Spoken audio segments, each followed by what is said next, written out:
Today in The Global African, we'll talk about the life and legacy of revolutionary activist Grace Lee Boggs. We'll also talk about a recently completed hunger strike in Chicago, protesting a school closing. That's Today in The Global African. I'm your host, Bill Fletcher. Thanks so much for joining us, and don't go anywhere.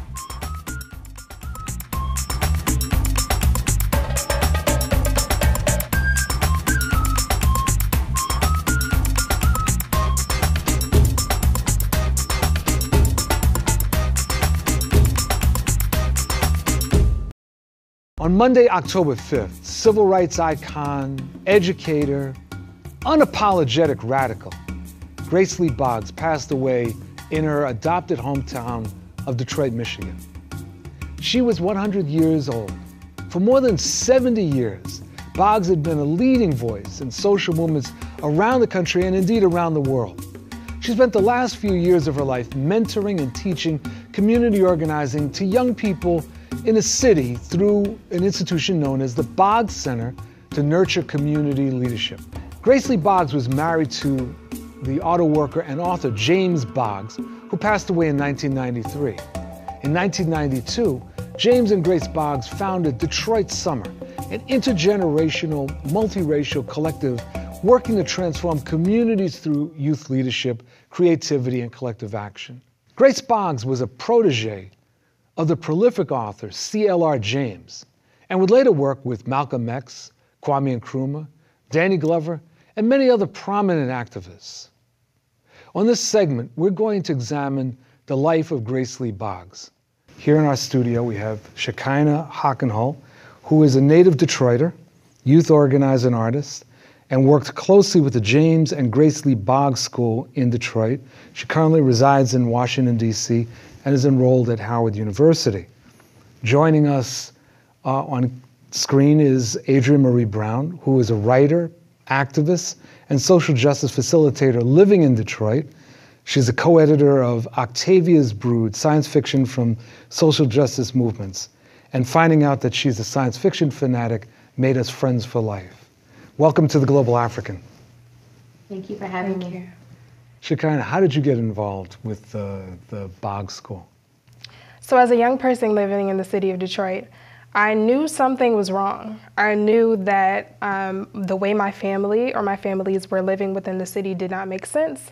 I knew that I was going to a school that didn't necessarily meet the needs that I had as a Detroit public school student, and I didn't know how to go anywhere with that.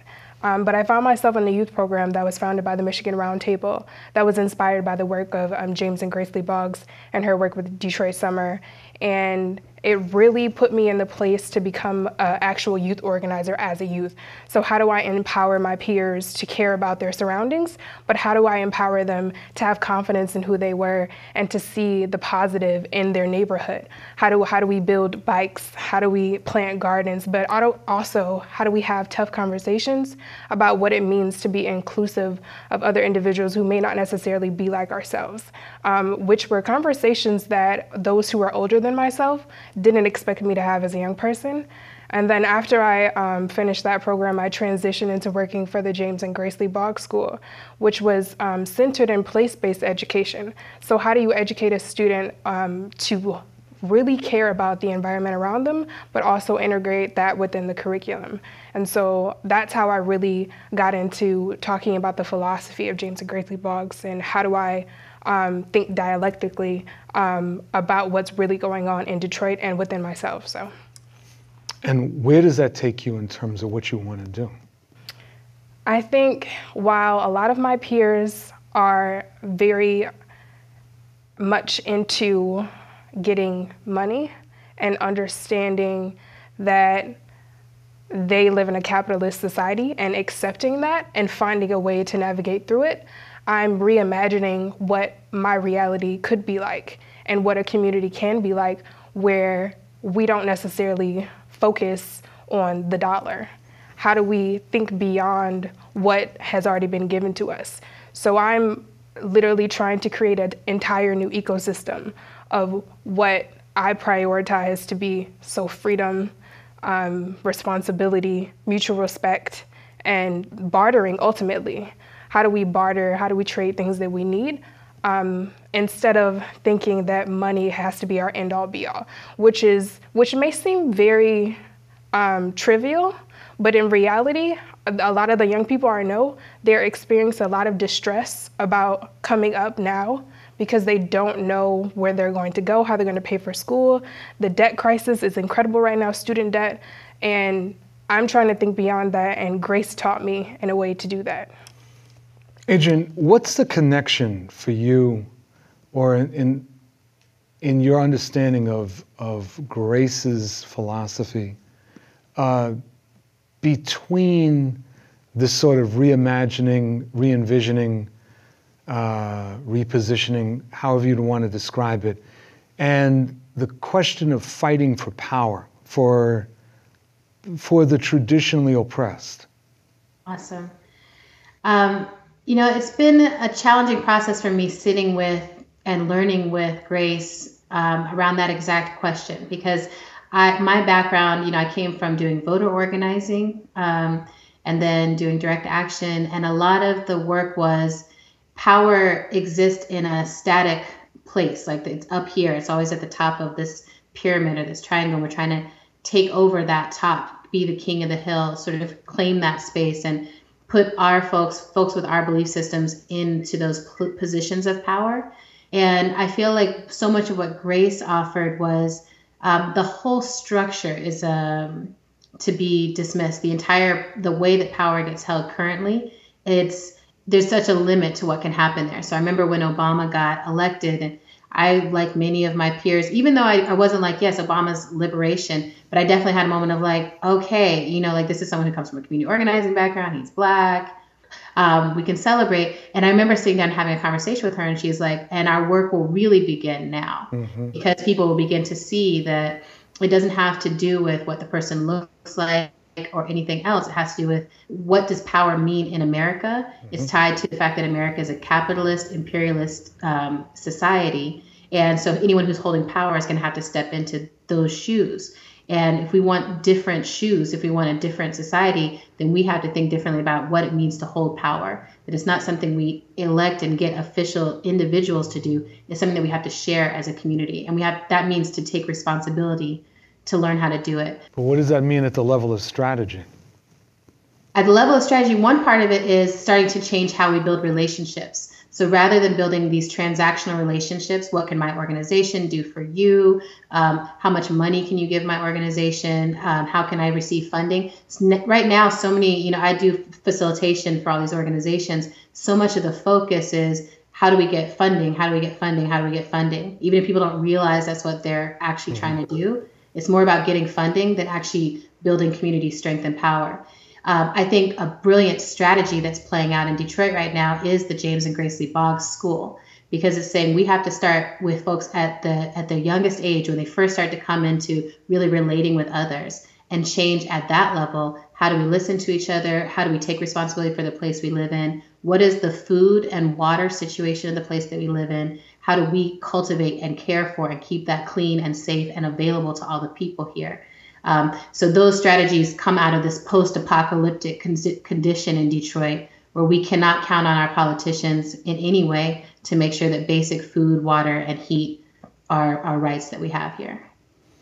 Shekinah, you're teaching now, right? Mm-hmm. So how does your, for lack of a better term, upbringing in the Boggs universe, how does that play itself out in terms of what you're doing now? So I define power, as taught by Fred Hampton, is defining phenomenon and making it act in a desired manner. And so I think what I've learned about Grace in terms of power is what Adrian was talking about, realizing that I have the power and that I have the responsibility to create what I want in my community. And so I think what I'm doing now in teaching is, how do I equip my young people to understand what's going on right now, to understand that mass incarceration in the prison industrial complex is an issue that will affect them, and that they need the tools and the knowledge and the wherewithal to fight against that. I'm also trying to get them to have the skill building of building community. So actually using the verbiage community, because they're very young students, but how do you teach them to build community within the classroom? How do you teach them to take care of their fellow students, and also disciplining them in a way that isn't necessarily to take away their humanity, which is what a lot of our schools do today. So that's what I'm trying to do within the school. Adrian, how did, this may sound like a sort of an odd question, Adrian, how did Grace deal with her mortality? Oh, that's a great question, because she was kind of hilarious around it, actually. I met Grace when she was 91. And I think within maybe the first or second meeting, she said, something around going gentle into that good night and that she was going to be ready soon. Around 95, she was more often in a wheelchair, starting to slow down with her travel. And, this is, for me, she was 20 years older than anyone else I knew, and she was still going at this rate. This past year was particularly interesting. I got the privilege of being near her as she went through hospice and as she was making this transition. And I'm not sure language-wise if I can say all the things that she said, but she definitely was just like, dying is she said dying is a bitch, mm-hmm. And she really felt like this part of the process is tedious, but I'm ready to go. And she was so ready for this transition. Many of us have been saying how she was ready. We may not have been ready, and we may never have been ready, but she was so ready for this. And she really felt like she had done her good work, that she had, when she talked about it, she was like, so much of this felt like it was even above and beyond, that when Jimmy passed, that she didn't know at that point that she still had so much of her career, so much of her political life ahead of her.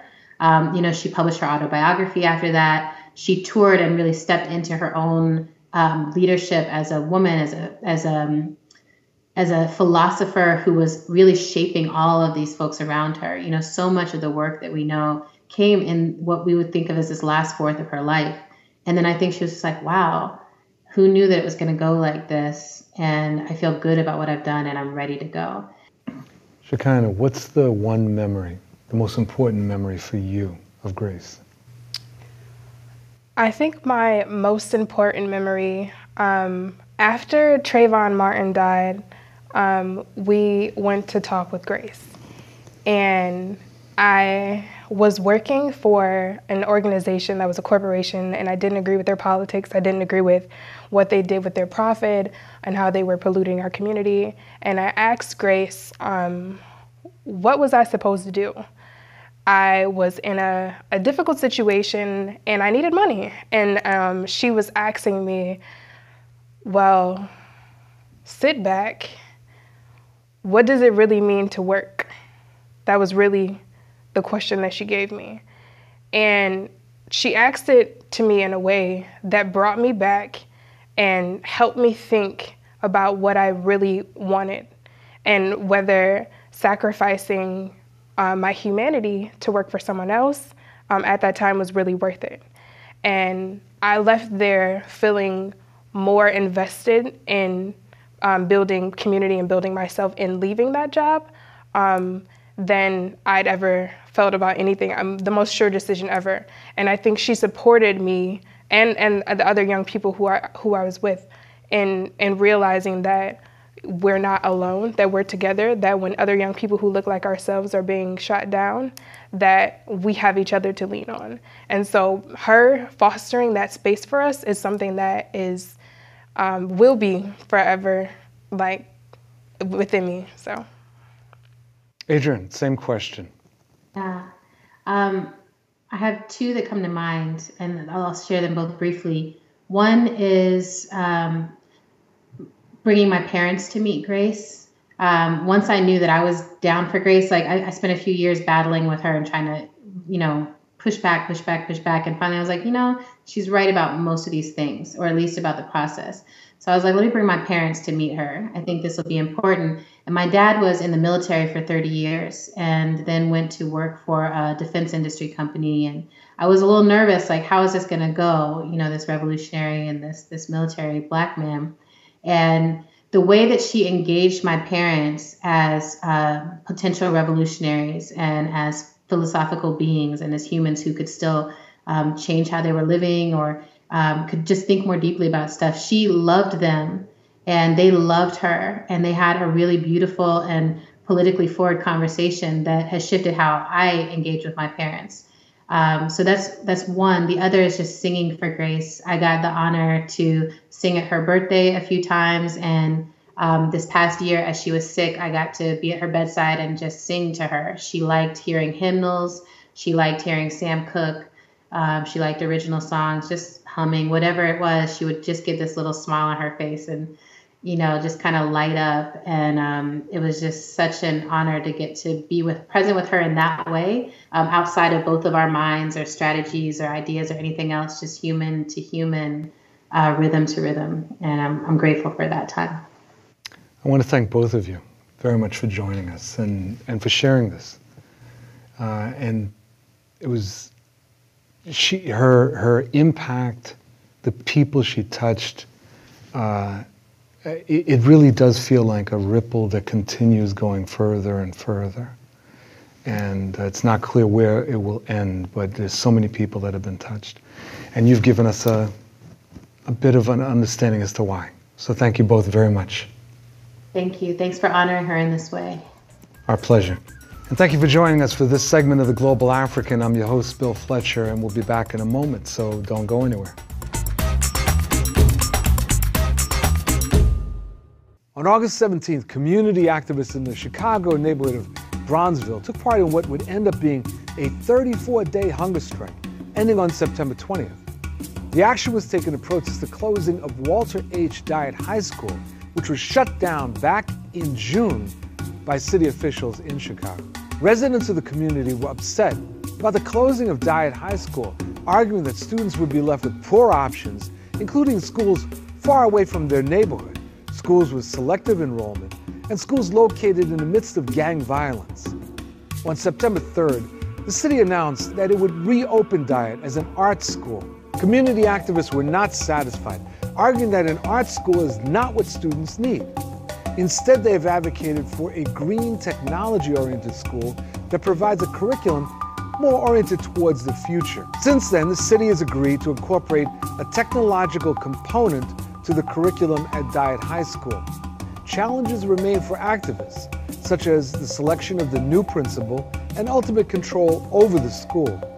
The attempted closing of Dyett comes at a time when Chicago Mayor Rahm Emanuel has shuttered over 50 schools in the city since 2013.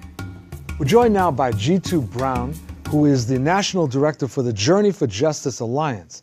He's been an active member in his community in Chicago, organizing in the Kenwood Oakland neighborhood for over 17 years by bringing community voices together to discuss and reform issues faced by public education. Thank you very much for joining us. Oh, Bill, thank you for having me. We appreciate it. So I want to just jump right into this. You know, you were one of the leaders of a hunger strike, and it would be useful for our viewers to understand what provoked this hunger strike, what were the issues, but also why the choice of the tactic of a hunger strike? Yeah, I appreciate the question. I think it's important for people to understand that through our lived experience, we came to understand that there is no such thing as school choice in Black communities, Black and brown communities. The whole notion of school choice is a marketing term that's been used to kind of grease the rails, to privatize our schools and to broker the responsibility of educating our children on the private operators. The reason I say that is because since 2009, me as an organizer, bringing together parents and young people and educators in the Bronzeville community, we engaged well over 4,800 parents, students, community residents, educators over 4,800 people in a neighborhood chose Walter Dyett Global Leadership and Green Technology High School. We held 6 town hall meetings. We had thousands of petition signatures. We almost had 600 people in the neighborhood mail letters to the mayor. We had actually given the district a blueprint on how to really engage communities of color, because either they don't know or don't care to know how to do that, not only in Chicago, but around the country. We've met with every bureaucrat. We've gone to every scam board meeting, testifying to people who have no skin in the game in regards to the decisions they make. We've met with every spineless elected official who chose to be an instrument of privatization instead of actually demanding equity in public education. Let me just ask you, when you were going down this road, was it simply that there was a disagreement with the city? Did you feel that the city was disrespecting you and the community? What was the sense of the moment? Well, Bill, to be honest with you, it wasn't a feeling, it was a fact. The fact was, as I mentioned, we developed a proposal for Walter Dyett Global Leadership and Green Technology High School. Mm-hmm. When we presented that to the district, we didn't ask to run it as a charter school. We did not seek to capitalize off any contracts. We simply wanted the district to do their job, like they do in other communities. Mm-hmm. Do their job. Their response, just to give you kind of the real history of this, was to open up an RFP process. Now, in that RFP process, now mind you, the decision to reopen Dyett was won about a year ago after 13 of us chained ourselves to the 5th floor of City Hall and refused to leave. Mm-hmm. And we chained ourselves to the George Washington statue. I just want you to hear the tactics that we have to do simply for a neighborhood high school, right? Mm-hmm. Our last open enrollment neighborhood high school in the community. So we won the battle to reopen it, but then they opened it up for an RFP process because they wanted to award a struggling alternative contract school, the building, a politically connected organization that ran a poorly performing contract alternative school. And their poor performance is not a reflection of the children. It was their lack of capacity in running a school. So that's when we realized that they were still trying to privatize this school. We had no other alternative. The question we raise is, why for Black and brown children is the answer always privatization? So what was the stand of the Chicago Teachers Union on this? And the second is, what happens next? Because I understand that there's a dispute around the principal that was picked. Oh, yeah. So I think Chicago Teachers Union was a staunch supporter as well. Mm-hmm. Two of the educators were our CTU members. Okay. Dr. Aisha Wade-Bay and Dr. Monique Rideau were 2 of the hunger strikers. Okay. So CTU was very connected to this. But I want to say that, our fights have to be community-led and union supported, labor supported. They can't be labor led, and because we're going to do things that most teachers can't do. Right. Mm-hmm. So this was not something that was dreamt up by CTU. This was something that was dreamt up by mothers and fathers who were sick and tired. And I want to say it was an overwhelming victory in our planning. We said our ceiling was Dyett Global Leadership at Green Technology High School, but our victory would still be that school reopening as a neighborhood school, because they'll never out-organize us in Bronzeville. And I mean that knowing that I got to work to back that up, but we're willing to do that work, and we've got that base in the neighborhood. So that school will serve our young people, or we'll shut it down. It's that simple. And I mean that. I'm not saying that to talk tough. I mean, we will do that if necessary. G2 Brown, thank you so much for this and for taking this time with us. This is a very important victory, very important struggle, and a tremendous example for the rest of the country. So thank you so very much for joining us in The Global African. Thank you, Bill. I appreciate it. And thank you very much for joining us for this episode of The Global African. I'm your host, Bill Fletcher, and we'll see you next time. Take care.